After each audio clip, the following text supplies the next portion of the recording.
Halo teman-teman, Assalamualaikum warahmatullahi wabarakatuh. Perkenalkan, nama saya Alhas Azmaneha dari Prodi IATB semester 2. Pada video kali ini, saya akan memaparkan hasil dari pembacaan, terjemahan, dan pembahasan dari kitab Ayyuhal Walad sesuai pembagian materi yang telah ditentukan. Semoga penjelasan yang saya sampaikan dapat menambah pemahaman kita terhadap isi dan hikmah yang terkandung dalam kitab tersebut. Baik, langsung saja kita masuk pembahasan. Yang pertama, Bismillahirrahmanirrahim. Al-ilmu bila amalun jununun wal amalu bila ilmin la yakunu. Yang artinya, ilmu tanpa amal adalah gila, sedangkan amal tanpa ilmu itu tidak akan terwujud.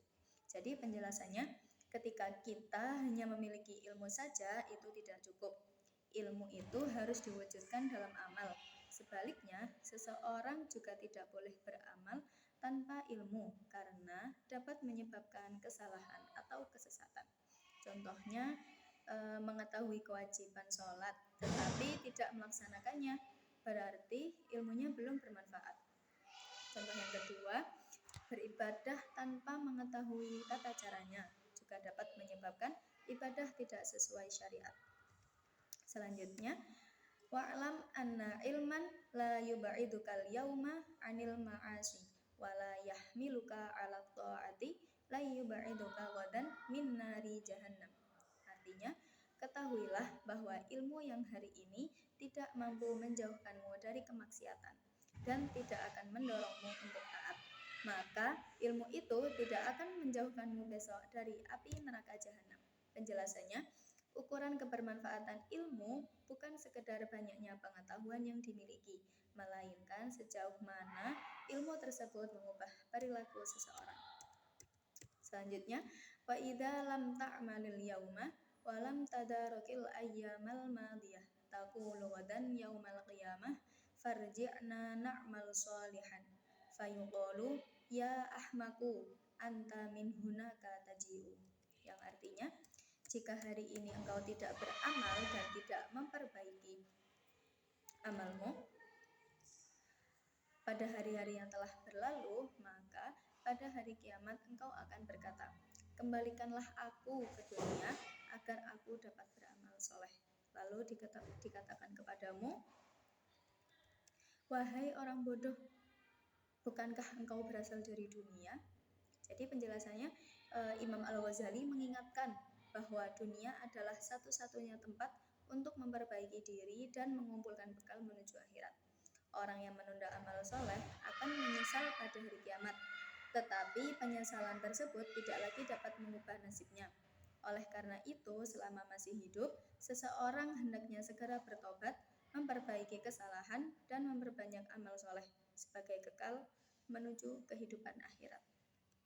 Selanjutnya, ij'alil himmata fir ruhi wal hazimata fin nafsi wal mauta fil badani li'anna manzilakal qabru wa ahlul maqabiri yang tadirunaka fi kulli lahdatin mata taswilu ilaihim iyyaka thumma iyyaka antaswila ilaihim bila zatin. Jadi terjemahannya, jadikan semangatmu berada pada ruh, kekalahan berada pada hawa nafsu, dan anggaplah kematian hanya terjadi pada jasad. Sesungguhnya rumahmu adalah kubur, sedangkan para penghuni kubur menunggumu setiap saat sejak engkau akan menyusul mereka. Ketahuilah, engkau pasti akan menyusul mereka tanpa keraguan. Penjelasannya, kehidupan dunia hanyalah sementara, sedangkan kehidupan akhirat merupakan tujuan yang abadi, karena kematian pasti datang. Seseorang hendaknya memanfaatkan kehidupannya dengan meningkatkan keimanan, memperbaiki akhlak, mengendalikan hawa nafsu, dan memperbanyak amal soleh sebagai bekal untuk menghadapi kehidupan setelah kematian.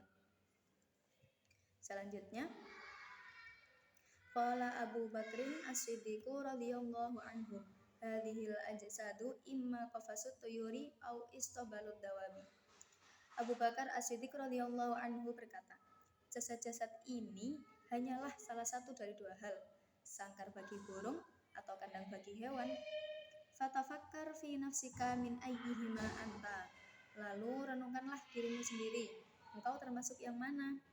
In kunta minat tuyuril uluwiyati fahina tasma'u tina qabli irji'i ila rabbiki tatiru sa'idan ila an taq'ada fi a'ali burujil jinani kama qala Rasulullah sallallahu alaihi wasallam ihtazza arsyur rahmani limauti Sa'd bin Mu'adzin. Jika engkau termasuk burung-burung yang luhur, yaitu ruh yang mulia, maka kami dapat merasakan dan mendengar semangat terbangmu. Karena itu, kembalilah kepada Tuhanmu, niscaya engkau akan terus terbang naik hingga mencapai tempat-tempat tertinggi di surga. Sebagaimana Rasulullah SAW bersabda, Arsy yang Maha Pengasih bergetar karena wafatnya Sa'ad bin Mu'adz. Penjelasannya, bahwasanya tubuh itu hanyalah wadah. Yang menentukan nilai seseorang adalah apa yang menguasai dirinya. Jika yang menguasai adalah ruh yang beriman, ia akan selalu terdorong mendekat kepada Allah hingga memperoleh kedudukan yang tinggi di akhirat. Jika yang menguasai adalah hawa nafsu, maka hidupnya hanya berputar pada kenikmatan dunia dan kehilangan tujuan akhir, yaitu bertemu Allah Subhanahu wa taala. Selanjutnya, wal a'yadu billahi ta'ala in kunta minad dawabi kama qala Allah ta'ala ulaika kal an'ami bal hum adall fala ta'man intiqalaka min zawiyatid dari ila hawiyatin nar. Yang artinya, dan semoga Allah Ta'ala melindungi kita jika engkau termasuk golongan hewan, yakni orang yang dikuasai hawa nafsu. Sebagaimana firman Allah Ta'ala, mereka itu seperti hewan ternak, bahkan mereka lebih sesat lagi. Maka janganlah engkau merasa aman bahwa perpindahanmu dari salah satu sudut rumahmu dapat berakhir menuju jurang neraka. Jadi penjelasannya, manusia tidak hidup hanya mengikuti hawa nafsu. Orang yang melupakan Allah diserupakan dengan hewan, sebagaimana disebutkan dalam Quran Surat Al-A'raf ayat 179. Karena kematian dapat datang kapan saja, seseorang tidak boleh merasa aman dari akibat buruk perbuatannya. Yang harus dilakukan adalah selalu bertaubat, memperbaiki amal, dan mempersiapkan diri untuk kembali kepada Allah agar perjalanan hidupnya berakhir dengan rahmatnya, bukan dengan azabnya. Yang terakhir, warwiya annal Hasan Basri rahimallahu ta'ala u'tiya syarbatan mimma baridin falamma akhadal qadaha wusya alaihi wasaqata min yadihi. Diriwayatkan kepada Hasan al-Basri diberi air minum yang dingin. Ketika beliau mengambil gelas itu, beliau tiba-tiba pingsan dan gelas tersebut terjatuh dari tangannya. Falamma afaqa qila lahu ma laka ya Aba Sa'id. Setelah beliau sadar, orang-orang bertanya, "Ada apa denganmu wahai Abu Sa'id?" Qala dzakartu umniyati ahlin nari hina yaquluna li ahlil jannah an afidu alaina minal ma'i aw mimma razaqakumullah. Beliau menjawab, aku teringat permintaan para penghuni neraka kepada penghuni surga. Limpahkanlah kepada kami sedikit air atau sebagian rezeki yang Allah berikan kepadamu. Hasan al-Basri teringat ayat dalam Quran Surat Al-A'raf ayat 50 yang menggambarkan penderitaan penghuni neraka yang meminta setetes air kepada penghuni surga.